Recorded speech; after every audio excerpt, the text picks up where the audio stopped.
ओबाड़ो में 115 साल कबल ताज बरतानिया के दौर में तामीर होने वाला कदीम डिप्टी बंगला इंतजामिया की गफलत और लापरवाही के बायस भूत बंगले का मंजर पेश करने लगा। 1909 ताज बरतानिया के दौर में कायम होने वाला डिप्टी बंगला, जो इस वक्त के हिसाब से एक शानदार और अपनी जाहो जलाल के साथ एक मजबूत कला की अक्कासी करता था, जहाँ बड़े अफसरान रहना अपनी खुशकिस्मती समझते थे, मगर अफसोस बेरहम वक्त और इंतजामिया की अदम तवज्जोही के बायस आज ये शानदार इमारत खंडरात के मंजर पेश करने लगी है। देखभाल न होने की वजह से चार दीवारी और कमरे में दरारें पड़ गयीं। फने तामीर के माहिरीन ने इस बंगले को ताज बरतानिया के ऐन ज़ौक़ के मुताबिक तैयार किया। कुशादा कमरे, हवा और रोशनी, हर वक्त और मौसम की मुनासबत से किए गए इंतजामात इस इमारत को चार चांद लगा देते हैं। सर्दियों के लिए कमरों को गर्म रखने के लिए आतिशदान का होना किसी भी रोमानवी कहानी से कम नहीं। इमारत के ऊपर जाने के लिए कारीगरों ने हाथ की महारत से दयाल की लकड़ी से बनाई गई मजबूत सीढ़ियां बनाई, जो अब भी इसी हालत में मौजूद हैं। डिप्टी बंगला इस वक्त के बरतानवी फौजी अफसरान, कोलेक्ट्रान और डिप्टी कोलेक्ट्रान के लिए गेस्ट हाउस हुआ करते थे, जहां वो दौरान सफर आराम करते थे। 1975 में पाकिस्तान पीपल्स पार्टी के बानी शहीद जुल्फकार अली भुट्टो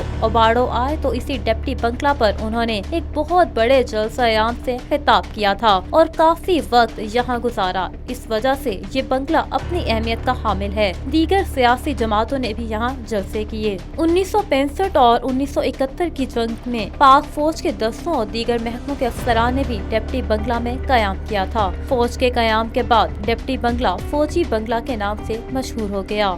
जैसा कि ये डिप्टी बंगला अंग्रेज दौर की जो है ना बनी हुई इमारत है 1909 की, उसको 100 साल से ज़्यादा का अरसा गुजर गया है, लेकिन इंतज़ामिया की गफलत की वजह से अभी ये वेयर हाउस में तब्दील हो गया है, जिसमें एक्साइज की पकड़ी हुई मंशात की ट्रकें और गाड़ियाँ जो यहाँ पे आपको नज़र आ रही हैं, तो उनको जो वेयर हाउस बनाया गया है। हमारा हुकूमत वक्त से ये मुतालबा है कि इन गाड़ियों को अपनी जगह पर मुंतकिल करके एक्साइज का जो थाना बना हुआ है वहाँ पर मुंतकिल करके इस तारीखी इमारत को जो है ना महफूज किया जाए। इस वक्त हम यहाँ मौजूद हैं। ये इलाका जो है, ये जो जहाँ ये डिप्टी बंगला है, बहुत ही तारीखी इमारत है और यहाँ पर जो है 1909 में ये कायम किया गया। बरतानिया दौर के बड़े बड़े अफसरान, लॉर्ड टाइप के जो अफसरान होते थे वो भी यहाँ क़याम पज़ीर रहे हैं। उसके बाद बड़े बड़े सियासी रहनुमा जो हैं, शहीद जुल्फ़कार अली भुट्टो भी यहाँ पर जो है अपना जलसा कर गए हैं। बहुत ही तारीखी इमारत है, लेकिन अफसोस की बात यह है कि इसकी देखभाल ना होने की वजह से इंतहाई तबाह हो गई है और खस्ता हाल है, गिरने पर है और इसका कोई दीवारें वगैरह गिर चुकी हैं। महकमा आसार कदीमा या दूसरे जो भी इसके ज़िम्मेवारान हैं, उनसे मुतालबा है कि इसकी देखभाल की जाए और इसको जो असल सूरत में बहाल किया जाए। अंग्रेज दौर का कदीम डिप्टी बंगला इंतजामिया की गफलत और लापरवाही के बायस वीरान हो गया, तो दूसरी जानिब एक्साइज पुलिस ने मंशियात में पकड़ी जाने वाली सैकड़ों गाड़ियां डिप्टी बंगला में खड़ी करके डिप्टी बंगला वेयर हाउस में तब्दील कर दिया। मौजूद हैं सिंध के इलाके ओबाड़ो, ये जो तहसील है डिस्ट्रिक्ट गोडकी में।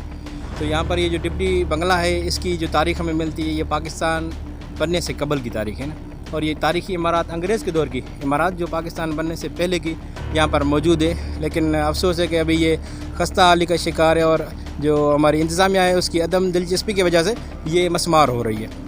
तो मैं ये चाहूँगा और हम मुतालबा करते हैं कि इसकी रिपेयरिंग की जाए और इस पर नज़रसानी की जाए। ओबाड़ो के इलाका मकीनों ने अरबाब इख्तियार से मुतालबा किया है कि इस तारीखी इमारत को कौमी विरसा का दर्जा देकर नए सिरे से तज़यीन और आराइश की जाए, ताकि आने वाली नस्लें अपने कौमी विरसा को देखकर अपनी तारीख को याद रख सकें, क्योंकि बाशऊर कौमें ही अपने तारीखी विरसे से नई तारीख रकम करती हैं।